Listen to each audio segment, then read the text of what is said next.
데살로니가후서 1장 1절에서 5절까지 말씀 가지고 이 시간 기본기가 좋은 학생이 시험을 잘 본다. 기본기가 좋은 학생이 시험을 잘 본다라는 제목으로 우리가 함께 은혜를 나누고자 합니다. 먼저 말씀을 듣기 전에 영상을 하나 좀 봤으면 좋겠거든요. 함께 보도록 하겠습니다. 눈 딱 감아. 삼촌이 이만 해줄게. 눈 딱 감아. 딱 감아. 안 울면은 5만 원. 안 울면? 그냥 삼촌 딱 때리고 끝낸다.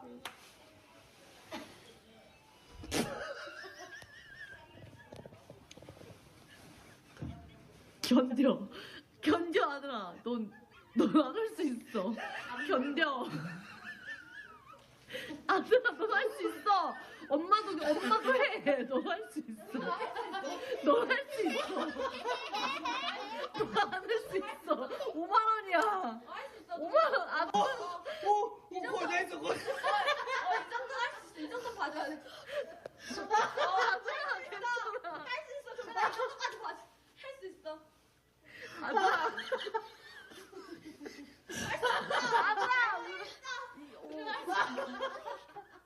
아들아, 할 수 있어. 5만 원. 너무 귀여워. 네, 결국에 참지 못해서 3만 원만 받았다고 합니다. 이 영상을 보여드린 이유가 있어요. 삼촌에게 딱바로 맞고 울지 않고 참으면 5만 원 받을 수 있다는 약속을 받은 아이가 이게 딱밤을 맞고 나니까 이게 현타가 오거든요. 실제적으로 너무 아프고 또 주변 사람들은 계속 자기를 보면서 웃는 것, 이 상황에서 마음에 얼마나 또 서러움이 복받쳐 오릅니까? 그러니까 이 울음을 참지 못하고 결국에 울게 되거든요. 여러분 보시면서 어땠어요? 물론 되게 그냥 웃음도 나오고 재미도 있지만 또 한편으로는 굉장히 안타깝기도 하고 안쓰러운 모습이지 않았는가라는 생각을 해보게 됩니다. 이 영상을 보여드린 이유가 있어요. 왜 보여드렸냐면 우리가 이 세상 가운데서 신앙생활을 하는 모습이 흡사 저런 모습이지 않은가라는 생각을 해봐요. 후에 있을 천국과 하나님 나라에 대한 약속을 받았기 때문에 이 땅 가운데서 큰 고난과 고통을 당하더라도 그냥 울지 않으려고 이를 악물고 버텨내고 참아내보려고 하는데 현타가 와서 현실적으로 그 모든 고통이 너무 아프고 어렵고 힘들어서 내가 괜찮노라고 내 스스로 말은 하지만 결국에 눈물을 보일 수밖에 없는 그런 모습이 우리 안에 있지 않은가. 우리가 신앙생활하면서 이 신앙의 결과들을 고진감래처럼 여길 때가 있습니다. 여러분 고진감래 뜻이 뭐죠? 고진감래 뜻이 뭔지 혹시 아시나요? 요즘 고진감래 뜻은요 뭐냐면요, 고용해 주셔서 진짜 감사한데 집에 갈래라는 뜻이래요. 이게 젊은이들 사이에서 얘기가 나온 건데 이건 웃자고 보여드린 거고요. 실제 고진감래의 뜻은 무엇이냐면 쓴 맛이 끝이 나고 단맛을 느낄 수 있게 된다. 결국에는 고생 끝에 낙이 온다라는 뜻입니다. 우리가 신앙생활할 때 이 땅 가운데서는 고생을 하지만 그 후에는 낙이 있다. 분명 그 천국이 나를 기다리고 있다라고 하는 개념으로 우리가 이 땅 가운데서 신앙생활하며 살아갈 때가 많다라는 것이죠. 그런데 잘 생각해 보면 이것은 반은 맞고 반은 틀린 겁니다. 이게 무슨 말씀이냐면 우리가 물론 이 땅 가운데서 고난을 경험하고 이 땅 가운데서 어려움을 당하게 됩니다. 환난과 박해가 우리를 기다릴 때가 있습니다. 우리가 그 모든 고통 가운데서 하나님의 영원한 나라인 천국을 소망하고 기대하는 바를 가지고 살아가는 것 자체가 나쁘진 않습니다. 하지만 그렇다고 한다면 이 땅 가운데서 우리는 계속해서 그냥 스스로 그 고난을 이겨내려고 흡사 5만 원을 받기 위해 눈물을 참아냈던 아이와 같이 너무 아프고 서럽지만 너무 고통스럽지만 어쩔 수 없이 억지로 눈물을 참고 견뎌내는 것인가? 신앙생활은 결코 그렇지 않다라는 것입니다. 다시 우리는 데살로니가 교회 성도들 그 상황 가운데로 함께 좀 들어가 보려고 합니다. 우리가 이전에 데살로니가 전서의 말씀을 통하여서 데살로니가 지역의 교회가 어떻게 만들어졌고 그곳의 성도들이 어떤 신앙생활을 했는지에 대해서 함께 은혜를 나누었습니다. 먼저 이 상황을 우리가 좀 다시 한번 짚어보면 바울과 실라노가 원래는 빌립보 지역에서 복음을 증거하고 놀라운 이적을 베풀고 있었습니다. 그때 한 계집종이, 이렇게 표현을 하면 또 요즘 시대에 맞지 않습니다. 여자 종이 귀신 들려서 점을 치는데 꽤 잘 쳤던 것 같습니다. 많은 사람들이 와서 점을 치고 돈을 그 아이에게 주니 주인이 그 모든 돈을 벌면서 참 좋은 상황 가운데 있었습니다. 그런데 바울이 이 귀신을 쫓아줌으로 인하여서 이 주인이 자기의 수입원이 사라지게 된 겁니다. 그래서 소요가 만들어지고 바울과 실로아노를 옷 벗기고 매를 때리고 감옥에 가두는 일이 생기게 됐습니다. 더 이상 그곳에서 복음을 전하지 못하게 되니 이제 바울이 그 지역을 떠나서 도착한 곳이 바로 이 데살로니가 지역이었습니다. 데살로니가 지역에서 새 안식일 동안 한 3주 정도에 되는 시간 동안 회당에서 바울이 복음을 전하였는데 많은 사람들이 예수 그리스도를 믿고 구원받는 일이 더하여졌습니다. 그런데 이때 또 데살로니가 지역에 살고 있었던 유대인들이 이것을 탐탁치 않게 여겨서 그 안에서 또 소동이 만들어지고 이 예수님을 믿는 사람들을 핍박하면서 어려움을 당하게 됩니다. 결국에 바울은 거기에 더 있을 수 없어서 베레아로 떠나게 됩니다. 바울이 데살로니가 지역에서 머물렀던 시간은 불과 한 달이 되지 않는 시간이었습니다. 사실 바울 자신도 큰 기대감이 없었던 것 같습니다. 우려했고 정말 그들이 복음을 지켜내고 그 어려움 가운데서 신앙을 지켜낼 수 있을 것인가, 바울도 반신반의했던 것 같습니다. 그것을 떠나서 바울은 그곳 가운데 있는 성도들이 어떻게 지내는지 너무 궁금해서 디모데 편을 통해서 그곳에 어떻게 성도들이 자리하고 있는지, 또한 어떤 신앙생활을 하고 있는지를 물었고, 디모데는 그곳에 다녀와서 바울에게 이야기합니다. 데살로니가 지역의 성도들이 고난과 박해 속에서도 그 믿음을 지키고 서로 사랑함이 더하여졌다라고 하는 기쁜 소식을 바울에게 전해준 겁니다. 그래서 바울이 데살로니가 지역에 있는 성도들에게 이제 그들의 믿음에 대한 칭찬을 하면서 격려하는 내용과, 또한 그 데살로니가 교회 안에 들어왔던 시한부적인 종말론, 잘못된 종말론으로 인하여 혼란이 야기되어 있는 상황을 보면서 그것이 잘못됐다라고 하는 진정한 가르침을 주기 위하여서 작성한 편지가 바로 우리가 함께 먼저 봤던 데살로니가 전서, 그리고 오늘 우리가 시작되어지는 데살로니가 후서의 내용입니다. 바울이 큰 기대가 없었음에도 불구하고 데살로니가 지역의 성도들이 믿음을 지키고 있었다라고 말씀을 드렸습니다. 오늘 본문 1장 1절에서 2절까지의 말씀을 보면 바울은 데살로니가 교회의 성도들에게 문안 인사를 하고 있습니다. 말씀을 다 같이 함께 보도록 하겠습니다. 1장 1절에서 2절입니다. 다 같이 보도록 하겠습니다. 시작.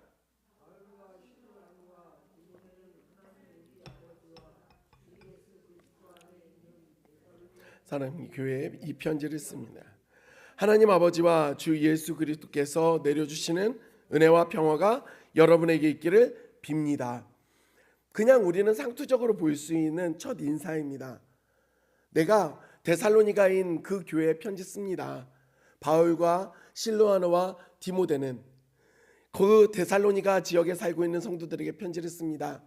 하나님 우리 아버지와 주 예수 그리스도로 말미암은 은혜와 평화가 당신들에게 넘치기를 나는 기원합니다 라고 이렇게 이야기를 합니다. 그런데 여러분, 지금이야 우리가 연락을 주고받을 때 카톡을 사용하기도 하고 문자를 주고받기도 하고요, 전화를 하기도 합니다. 그리고 편지를 보낸다고 해도요, 긴 시간이 걸리지 않습니다. 빠른 등기로 보내면 하루 만에도 도착을 하더라고요. 그런데 바울이 지금 살고 있는 이 시대에는요, 사람들끼리 연락을 주고받는 것들이 지금처럼 자유롭지가 않았습니다. 편하지가 않았습니다. 꽤 긴 시간이 필요했습니다. 그래서 서신을 써서, 편지를 써서 그들에게 전달을 해야 됐기 때문에 많은 양의 내용을 담는 것이 아니라 정말 필요하고 꼭 해야 되는 말들을 거기에 담았습니다. 왜냐하면 당시엔 종이 기술이 발달하지 못했기 때문에 큰 내용을 담을 수 있을 만큼의 종이를 가질 수도 없었기 때문에 그렇습니다. 이제 바울이 데살로니가 지역의 성도들에게 편지를 쓰는데 그 첫 인사를 이렇게 쓰고 있는 겁니다. 하나님 우리 아버지와 주 예수 그리스도로 말미암은 은혜와 평화가 여러분에게 넘치기를 빕니다. 그런데요, 신약에 보면 바울이 쓴 서신서들이 있습니다. 먼저 로마서부터 시작을 했어요. 고린도 전후서, 갈라디아서, 에베소서, 빌립보서, 골로새서, 데살로니가 전후서, 디모데 전후서, 그 다음 디도서, 빌레몬서까지 이렇게까지 13개의 서신서가 있는데요. 이 13개의 모든 서신서의 첫 인사에 바울은 동일한 이 말을 합니다. 하나님 우리의 아버지와 주 예수 그리스도로 말미암은 은혜와 평화가 여러분에게 넘치기를 빕니다. 여러분 한번 집에 가셔서 살펴보세요. 모든 바울 서신의 1장에 이 내용이 다 동일하게 들어가 있습니다.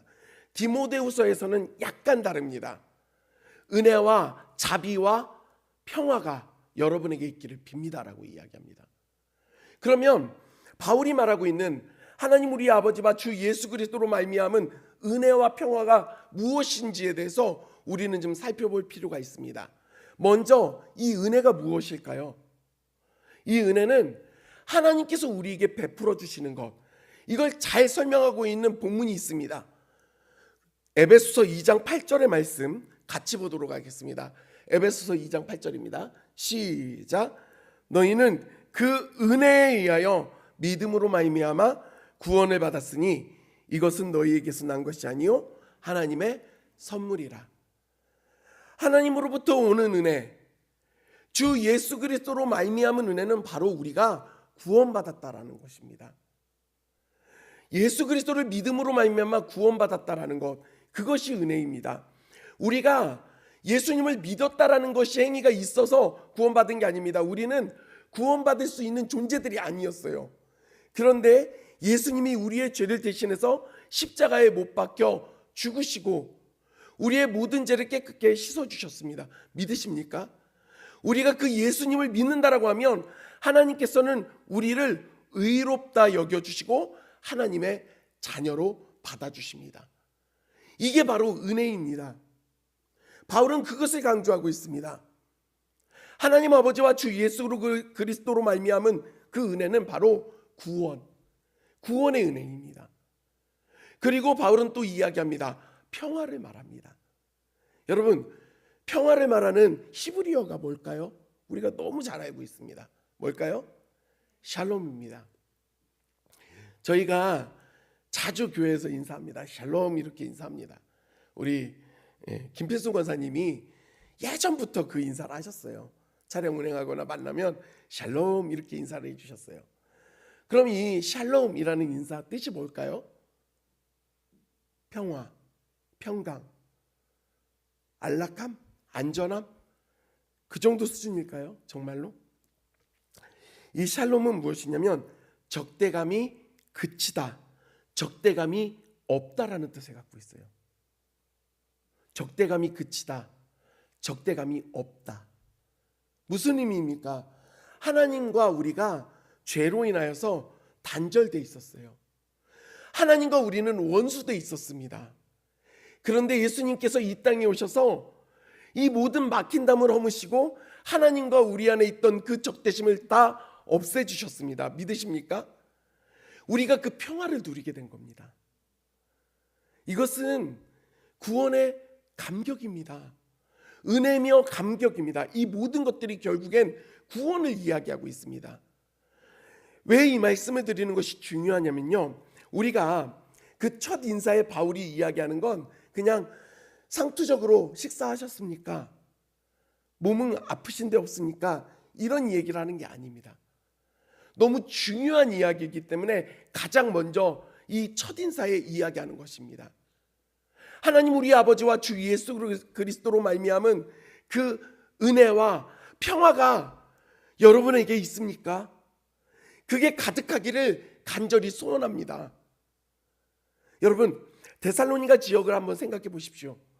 아까도 말씀드렸다시피 바울이 이곳에 머물렀던 시간은 한 달이 되지 않습니다. 그리고 그들이 믿고 났을 때 제대로 된 양육을 받고 제대로 된 교육을 받으면서 은혜의 모임의 장들이 만들어지면서 사람들이 날마다 더하여지고 이것이 왕성하게 되어지면 참 좋겠는데 환경이 그렇게 되지 않습니다. 소요가 만들어져서 바울은 떠나버렸고 남아있는 성도들 가운데는 환난과 박해가 찾아왔다라는 것입니다. 그런데 오늘 본문의 3절 말씀을 보면 이런 상황 가운데서 데살로니가 성도들이 정말 너무나도 귀한 모습을 보여주고 있습니다. 3절의 말씀을 우리 다 같이 한 목소리로 읽도록 하겠습니다. 시작.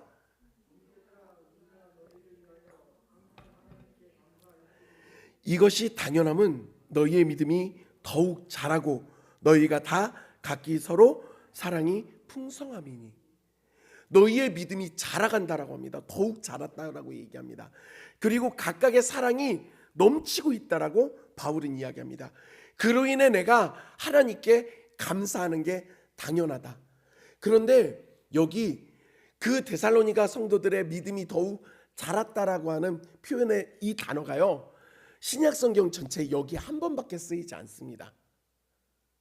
넘치도록, 한계에 다다르도록 자라났다, 완벽에 가깝게 자라났다라는 표현을 쓰고 있습니다. 그들이 도저히 그럴 수 없는 상황 가운데서도 성숙해 갔다라는 것입니다. 예수님께 직접적으로 복음을 들은 것도 아니었습니다. 이들이 긴 시간 동안 제자 훈련을 받아서 그 제자 훈련을 통해서 많은 것들을 배운 것도 아니었습니다. 한 달의 기간 동안에 복음을 듣고 이 복음 앞에 섰을 때 끊임없이 그 복음 앞에 서 있는 이들의 그 신앙의 자세가 점점 자라났다라는 것입니다. 우리는 신앙생활하면서 착각할 때가 있습니다. 긴 시간 교회 다니면 자연스레 우리의 신앙이 성장할 거라고, 우리가 교회 다닌 지 오래되면 그래도 신앙생활 잘하게 될 거라고 우리는 생각합니다. 그런데 실상이 어떻습니까? 과거 20대 때 사역하던 교회에 새로 오신 장로님이 계셨어요. 지역을 이사하시면서 오신 장로님이었는데 담임 목사님과 그 구원에 대한 부분으로 질의를 주고받을 때, 질문 받으셨을 때 장로님 오늘 죽어도, 당장 지금 죽는다 해도 천국 가실 걸 믿습니까? 라고 했는데 장로님이 대답을 안 하시는 거예요. 다시 재차 물었습니다. 장로님 오늘 죽어도 천국 가시는 거 확신하십니까? 그랬더니 장로님이 말씀하시더라고요. 제가 죄를 너무 많이 지어서 지금 바로 죽으면 천국 못 갈 것 같습니다. 제 20대 때 그 기억이 너무 충격적으로 저한테 남아 있습니다. 그래도 한 교회에 장로님까지 하셨던 분이 오셨는데 구원의 확신조차도 세워져 있지 않은 모습을 보면서 참 충격을 받았습니다. 그러면서 제 마음 한편에 신앙의 연수가 우리의 신앙의 성장을 무조건적으로 보장하지 않는다라는 걸 확신하게 됐습니다. 여러분, 오랜 시간 교회 다녔다라고 해서 우리의 신앙의 성숙이 오는 것이 아닙니다. 우리 안에 십자가 복음이 온전히 세워지고 그 복음의 감격이 날마다 일어날 때 우리의 믿음이 자라는 줄 믿습니다. 우리의 신앙이 성숙해가는 줄 믿습니다. 그렇기 때문에 데살로니가 지역의 성도들 한 달밖에 되지 않는 그 복음 들었지만 그들이 끊임없이 그 복음 앞에 서 있으니 믿음의 성숙이 일어난 겁니다. 바울은 그들의 믿음의 성숙을 어느 수준까지 이야기하냐면 거의 다 자랐다고까지 말을 하고 있습니다. 완벽에 가까울 정도의 성장을 너희가 이루었다라고 이야기합니다. 또한 이들은 각각 사랑이 넘치도록 나타났다라고 말합니다. 데살로니가 지역의 성도들은요, 예수 그리스도를 믿음으로 말미암아 이제 더 이상 우상 숭배를 하지 않게 됐습니다. 그러다 보니 자연스럽게 상인 연합에 들어갈 수가 없었어요. 그래서 그들이 더 이상 경제 활동을 하는데 제재가 가해지기 시작했습니다. 실제적으로 빈곤한 삶을 살아야 됐고 그들은 비루한 인생을 살 수밖에 없었습니다. 재산이 줄어들 수밖에 없었습니다. 이런 환경 가운데서 데살로니가 교회의 성도들은 위축되고 사랑이 더 사라지는 것이 아니라 오히려 부족한 가운데 서로 돌아보고 이 사랑이 흘러 넘쳤다라고 말합니다. 단순히 데살로니가 지역의 성도들은 말로서만 사랑하지 않았습니다. 데살로니가 전서에서 바울은 이 데살로니가 성도들을 향하여 어떻게 칭찬하냐면 너희 사랑의 수고와라고 말을 합니다. 실제적인 사랑의 행위가 있었다라는 것입니다. 이들은요, 비록 가난했지만 자신들이 가지고 있는 것들에 대하여 넘치도록 흘려보내고 사랑했다라는 것입니다. 그리고 이들이 흘려냈던 더욱더 아름다웠던 것이 무엇이냐면 바로 그 복음의 선한 영향력들을 흘려보내고 있었다라는 것입니다. 여러분, 우리는 어떻습니까? 우리의 인생은 어떻습니까? 우리의 신앙생활 가운데 그 선한 영향들을 흘려내고 있습니까? 사랑을 넘치도록 흘려보내고 계십니까? 내가 먹는 것에, 내가 만족하는 것에, 내가 편안한 것에 더 많은 나의 물질을 쓰고 내 만족을 위해서만 살아가고 있지 않습니까? 하물며 내가 가지고 있는 것도 주지 않는데 예수 그리스도를 온전히 나타내는 복음을 열어내는 인생을 살아가고 계십니까? 베드로와 요한이 성전에 기도하러 올라갈 때 나면서부터 걷지 못했던 장애를 가진 사람이 있었습니다. 그가 베드로와 요한을 보면서 구걸하고자 해서 뭔가 좀 얻으려고 구걸할 때 베드로가 그를 주목해서 보고 이야기합니다. 금과 은은 내게 없거니와 내게 있는 것으로 너에게 준다. 곧 나사렛 예수의 이름으로 명하노니 일어나 걸으라. 그가 원했던 건 금과 은이었습니다. 구걸에서 뭔가 필요를 채워주는 것을 당장 원했던 것입니다. 그런데 베드로와 요한도 가진 게 없었습니다. 하지만 인색하게 있었던 것이 아니라 더욱더 값진 예수 그리스도를 그에게 온전히 선물했을 때, 흘려보내줬을 때 어떤 결과가 나타났습니까?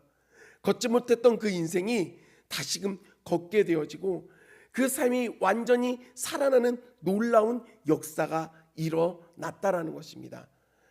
신앙의 성숙과 우리가 복음이 우리 안에 살아있다라는 증거가 무엇으로 증명이 되냐고요? 바로 믿음의 성숙과 사랑의 흘러감을 통해서 온전히 증명되는 줄 믿습니다. 그럼 내 신앙을 점검해 봐야 돼요. 나는 지금 믿음의 성숙을 이뤄가고 있는가?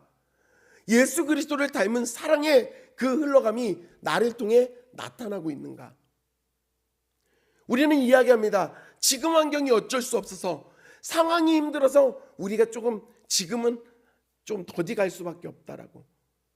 지금 현재는 아니지만 나중 되면 내가 훨씬 더 많은 부분을 그렇게 성숙하고 흘려보낼 수 있는 삶 살겠노라고 우리는 다짐할 때가 얼마나 많은지 모릅니다. 저 자신의 모습을 보더라도 그럴 때가 많습니다. 여러분 진짜 그럴까요? 오늘 본문의 4절의 말씀을 우리가 함께 보도록 하겠습니다. 4절입니다. 4절 말씀 읽겠습니다. 시작.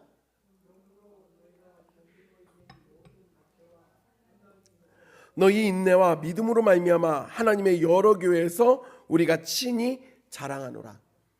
바울이 데살로니가 성도들에게 너희의 믿음이 더욱 자라갔고 너희가 각각 사랑을 넘치도록 흘려보내고 있었다라고 이야기하는데, 그렇게 칭찬받고 있는 데살로니가 교회의 성도들이 처해 있는 상황은 어땠냐면요, 이렇게 얘기합니다. 너희가 견디고 있는 모든 박해와 환난 중에서.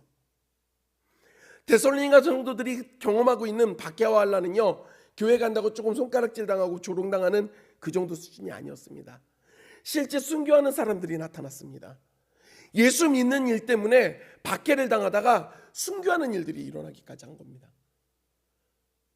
그런 어려움 가운데서도 그들이 끝까지 인내하며 믿음을 지켜가고 있다라는 것입니다. 여러분, 신앙은요, 미래지향적인 것으로 머물러 있지 않습니다. 현재를 살아내는 것입니다. 예수 그리스도의 십자가 구속의 은혜가, 구원의 그 감격이 오늘 지금 내 안에 있는가를 우리는 날마다 생각해야 합니다. 지금 현재 내 안에 그것이 자리하고 있는가? 그리하여서 그걸 통해 내가 믿음의 성장을 이루고 사랑의 흘러감을 내가 나타내고 있는가, 지금 그것을 하고 있는가 점검해야 된다는 것입니다. 미래의 기부왕, 미래의 사랑왕, 미래의 신앙의 성수, 여러분 그게 아니라 오늘 이 시간 내가 신앙의 성숙을 이루고 그 사랑을 흘려보내야 될 줄 믿습니다. 5절의 말씀을 보면 바울은 이렇게 이야기합니다. 그러므로 너희가 견디고 있는 모든 박해와 환난 중 5절 말씀을 이렇게 이야기합니다. 이는 하나님의 공의로운 심판의 표요 너희로 하여금 하나님 나라에 합당한 자로 여김을 받게 하려 함이니 그 나라를 위하여 너희가 또한 고난을 받느니라. 데살로니가 지역의 성도들이 지금 어떤 상황 가운데 있다라고 바울은 이야기하냐면, 쉽게 이야기하면 너희 지금 시험 기간 중에 있어. 시험 기간을 너희가 보내고 있어.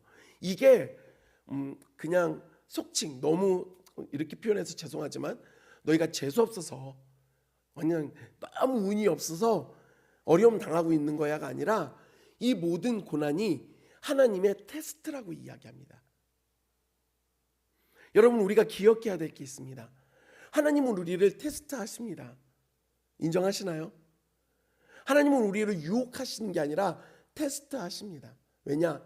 내 신앙의 현 주소를 알 수 있게 해주시기 위해서. 그리고 또한 그 테스트를 통해서 우리가 더욱더 성장할 수 있도록 하나님은 우리에게 테스트를 하신다라는 것입니다. 그래서 하나님의 공의로운 심판의 표요 너희로 하여금 하나님 나라에 합당한 자로 여김을 받게 하려 함이라. 그 나라를 위하여 너희가 또한 고난을 받고 있다라고 이야기합니다. 하나님 나라를 위하여 너희가 지금 고난 당하고 있는 거야. 테스트를 당하고 있는 거야. 여러분 이 테스트를 우리가 어떻게 이길 수 있는가? 기본기입니다. 시험 기간 가운데 학생들 보면요, 그런 친구들이 있습니다. 시험 기간에도 가방 엄청 뚱뚱하게 싸가지고 책 엄청 많이 들고 다니는 친구들이 있어요. 제가 너무 미안한데 이게 꼭 맞진 않지만 그런 애들 공부 잘하는 경우를 거의 못 봤습니다. 왜 그럴까요? 선택과 집중이 안 맞는 거예요. 그리고 막 이것저것 열심히 혼자는 하는데 기본기를 하지 않는 친구들이 있습니다. 수학 문제 많이 푼다고 이야기는 하는데 기본적인 공식들이나 이런 것들에 대해서 전혀 이해하지 않고 있는 친구들이 있습니다.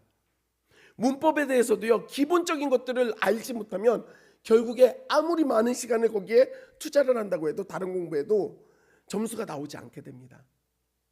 하나님의 이 테스트 안에서 우리가 견뎌낼 수 있고 이겨낼 수 있는 것, 오히려 더욱더 성숙하기 위해서 필요한 것이 무엇이냐면 믿음의 기본기가 필요하다라는 것입니다. 그리고 그 믿음의 기본기는 바로 구원의 확신이요 복음입니다. 여러분 그 기본기가 여러분 안에 자리하고 계십니까? 우리는 이 기본기를 입문서처럼 여겨서 처음 믿을 때 내가 구원받았고 복음을 내가 받아들였고 이제 됐다. 이제부터는 다른 것들에 대해서 초점을 맞춰야 돼. 내 삶을 잘 살기 위해서 어떤 게 필요한가? 기도응답 잘 받아가지고 내가 안정적인 삶을 살기 위해선 무엇이 필요한가? 내 신앙에서 아는 것들을 더 늘려내기 위해서 무엇이 필요한가? 우리는 그것을 늘리는데 혈안이 되어 있습니다. 아니요. 우리에게 진짜 필요한 건 믿음의 기본기입니다. 그것은 구원의 확신이요, 구원의 은혜요, 구원의 감격인 줄 믿습니다. 전 이제 말씀을 마치려고 합니다. 여러분 이제 우리가 매해마다 수능이 끝난 이후에 만점 맞은 학생들을 찾아가서 인터뷰를 할 때가 있습니다. 그러면 이 학생들 기다렸다는 듯이 비슷한 얘기합니다. 국영수를 중심으로 교과서 위주로만 공부했어요. 요즘엔 안 믿습니다. 우리가 그래 좋은 학원 다녔겠지, 고액과에는 왜 얘기 안 할까? 그런데 보면은 진짜 그렇게 열심히 공부해서 서울대학 간 학생들 중에 시골에서 학원도 못 다니고 했던 친구들이 나오는 경우들이 있더라고요. 물론 타고난 머리가 좋았겠죠. 그런데 그들이 기본기를 가지고 열심히 했다라는 거에 대해서 자신 있게 말을 하더라고요. 저는요 우리가 후에 주님 앞에 섰을 때 인터뷰할 자리가 있을지 없을지 모르겠습니다. 그런데 그런 자리가 있다고 한다면 주님, 내가 구원의 확신과 구원의 은혜와 구원의 감격을 가지고 날마다 그 기본기를 가지고 살았습니다. 그리고 그 감격 안에서 머물러 있었습니다 라고 고백하는 저와 여러분들이 되기를 주님의 이름으로 간절히 소원합니다. 제가 과거 20대 때 사역을 한참 할 때 담임 목사님이 사역적인 많은 부분들을 저에게 알려주시고 가르쳐 주셨었어요. 그 제가 사역하던 교회 담임 목사님이. 그런데 담임 목사님, 그 교회 담임 목사님의 어머님이 권사님이신데 함께 식사를 하는 자리가 있었어요. 그때 목사님이, 아들 되는 목사님이 질문한 거예요. 어머니 인생에서 가장 기뻤던 경험이 무엇입니까? 라고 물어봤어요. 제가 그때 있었던 교회가 감리교회였는데 그 감리교회 담임 목사님이 4살 때 아버지가 돌아가셨어요. 그래서 어머님이 30대 딱 들어서면서 아버지가 돌아가셔서 남편이 먼저 하늘나라로 가서 자녀들을 너무 힘들게 키웠던 거예요. 그런데 정말 자녀들을 잘 키운 거죠. 그중에 아들 한 분은 행시를 수석으로 붙었고 지식경제부 초대 장관까지 지냈습니다. 당시에. 그래서 저는 당연히 그런 이야기를 할 줄 알았어요. 자녀들이 내노라 하는 대학을 다 나왔고 성공했고 또 아니면 믿음의 고백을 통해서 막내인 너가 목사 돼가지고 참 그게 기뻤다. 이런 정도 얘기하면 또 그것도 감동이 되겠다 했는데 그 권사님이 얘기한 게 그 식사 자리에서 말씀하신 게 기억에 남아 있습니다. 화장품 파는 아줌마가 우리 집 와서 화장품 팔다가 예수 믿으면 참 좋다고 얘기해서 그 말 듣고 예수 믿은 날, 그날 그 기쁨은 어떤 것과 비교해도 바꿀 수가 없다라고. 그러니까 목사님이 한 번 더 물어보셨어요. 형님이 행시 수석하고 경제부 장관 됐는데도 그것보다도 그게 훨씬 더 기쁘셨어요? 라고 물어보니 그 권사님 말씀하세요. 야, 그때도 기분 좋았는데 예수 믿고 구원받은 기쁨에 비하면 네 형 시험 합격한 거랑 장관된 거는 비교도 안 된다고. 예수 믿고 구원받은 게 훨씬 더 큰 기쁨이다라고 이렇게 대답을 하시더라고요. 제 안에 울림이 있더라고요. 여러분, 예수 믿고 구원받은 게 여러분들에게 기쁨이 되십니까? 예수 믿고 구원받은 게 여러분 안에 감격으로 자리하고 있습니까? 그 기본기가 있을 때 우리에게 어떤 환난과 박해가 찾아온다 할지라도 어떤 어려움이 있다 할지라도 그 시험의 모든 기간 가운데 우리가 시험을 잘 치러낼 줄 믿습니다. 그 구원의 은혜와 감격을 매일의 삶 가운데 간직하고 회복하시는 저와 여러분들이 되기를 주님의 이름으로 간절히 소원합니다. 우리 이 시간에 함께 찬양하기 원합니다. 우리 말씀을 기억하면서 이 시간에 함께 찬양할 때 아무것도 두려워 말라 우리 함께 찬양 드리겠습니다. 오직 우리 주님만이 우리의 산성이시오, 우리의 요새시오, 우리의 소망이 되시는 줄 믿습니다. 내 것으로 우리가 안전하게 가는 것이 아니라 우리 주님을 기억하면서 우리가 넉넉히 그 모든 고난의 길들을 걸어갔으면 좋겠습니다. 날마다 그 주님을 신뢰함으로 나아가는 우리가 되기를 간절히 소원합니다. 우리 그런 마음 가지고 함께 찬양하겠습니다.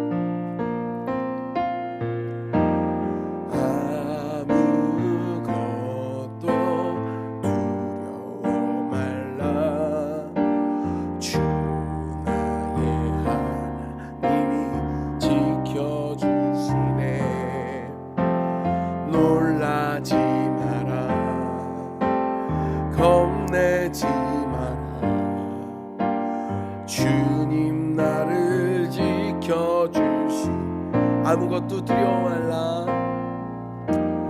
아무것도 두려워 말라. 주 나의 하나님이 지켜주시네. 놀라지 마라. 겁내지 주님 나를 지켜주시네.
기도하기 원합니다.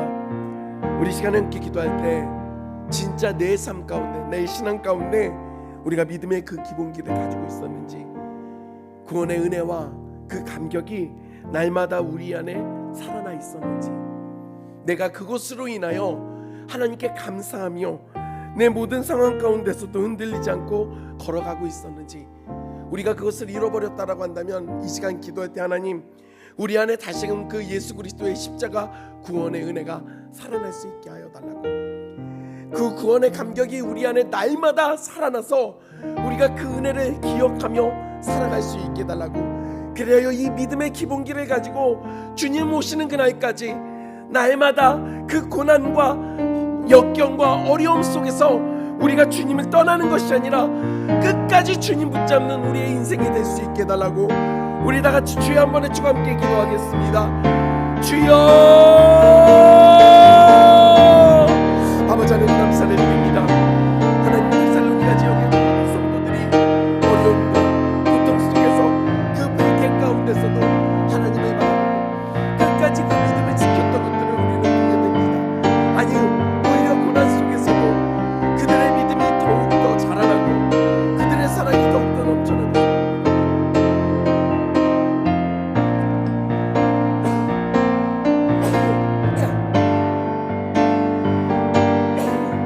구원의 은혜, 구원의 그 감격이 주님 우리 안에 동일하게 살아나길 원합니다. 우리가 날마다 그 구원의 은혜를 기억하며 살아갈 수 있게 하여 주시옵소서.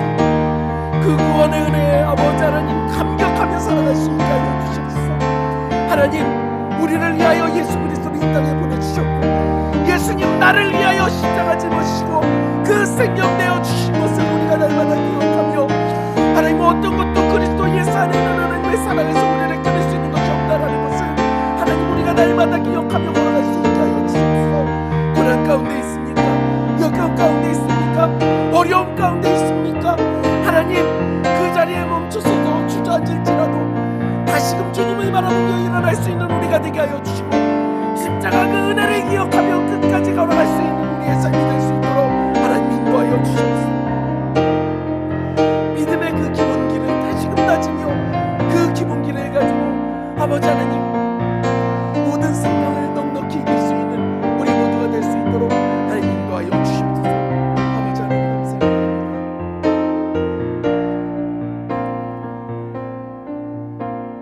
하나님, 큰 박해와 환난 가운데서도 그 믿음이 더욱더 자라났던, 각각의 성도들을 향하여 사랑이 넘쳐났던 데살로니가 그 지역의 성도들과 같이 우리 역시도 어떤 상황과 어려움 속에서도 우리의 믿음이 주님 안에서 더욱더 자라나고 주 예수 그리스도를 닮은 사랑의 모습들이 넘쳐나는 우리의 신앙의 생활이 될 수 있게 하여 주시옵소서. 이를 위하여 주님, 우리가 날마다 이 믿음의 기본기인 구원의 은혜와 그 감격을 기억하게 하여 주시고, 그것이 날마다 우리 안에 살아나는 귀한 일들이 일어날 수 있도록 주님 우리의 삶을 붙잡아 주시옵소서. 지금은 우리를 위하여 하늘 보좌를 버리고 낮고 천한 인간의 모습으로 이 땅에 오시어 그 십자가에서 생명을 내어주시기까지 우리를 위하신 예수 그리스도의 은혜와 하나밖에 없는 아들 예수 그리스도를 우리를 위하여 이 땅에 보내주시고, 그 예수 그리스도의 보혈로 우리를 덮으사 자녀 삼아주신 하나님 아버지의 극진하신 사랑하심과 매일의 삶 가운데서 구원의 은혜와 감격으로 인하여 우리 마음 가운데 날마다 힘을 주시고 능력을 베풀어 주시는 성령 하나님의 내주 교통하심이 오늘 말씀을 통하여 주님 어떠한 상황 가운데서도 믿음의 기본기를 가지고 끝까지 인내하며 걸어가겠노라고 결단하며 돌아가는 주님의 귀한 권속들 머리머리 위에 지금으로부터 영원히 함께 하시기를 간절히 축원하옵나이다. 아멘.